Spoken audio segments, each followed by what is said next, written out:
Tumekuja kufuatilia maagizo na maelekezo ya Mheshimiwa Rais Daktari Samia Suluhu Hassan alipotembelea hapa Pangani muda mfupi uliopita. Alizungumza na watu wa hapa Pangani, na katika mazungumzo aliyoyafanya Mheshimiwa Rais yako maelekezo mahsusi aliyoyatoa yanayohusu maendeleo, na ninyi nyote mlikuwepo hapo au wengi wenu mlikuwepo, yanayohusu ujenzi wa mabarabara na mengine. Sisi leo tumekuja kufuatilia na kusukuma yale maelekezo ya Mheshimiwa Rais Daktari Samia Suluhu Hassan. Sasa tumeanzia kule kwa Msisi kukagua barabara. Huyu mkandarasi ni miongoni mwa wakandarasi wazembe tulionao. Hiyo nawaambieni moja kwa moja, wala hakuna kupepesa macho.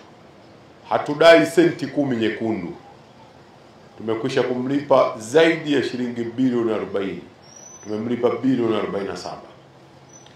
Kipande chake cha barabara ilikuwa ni kilomita 95.2 azijenge kwa kiwango cha lami, na ndani yake palikuwa na madaraja, ikiwa ni daraja kubwa lililoko pale mbele na makalavati kadhaa.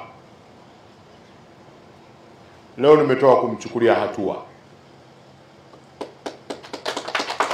yule, tumempunguzia kazi, tumemtoa katika kilomita 95 tumemshusha mpaka kilomita 70, na tumempa mpaka mwezi wa 10 awe kazi yetu ameikamilisha.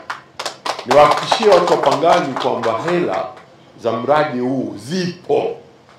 Hatuna shida hata ya senti 10 ya mradi huu. Tunazo hela zote. Mheshimiwa Rais ametutengea, ametuwekea fungu liko pale. Ni uzembe wa huyu. Lakini nyingine, adhabu niliyompa ni kuhakikisha kwamba anatulipa fidia ya kuchelewesha mradi wetu. Wako tayari wataalamu wanamwandikia kumweleza ni fidia ya kiasi gani.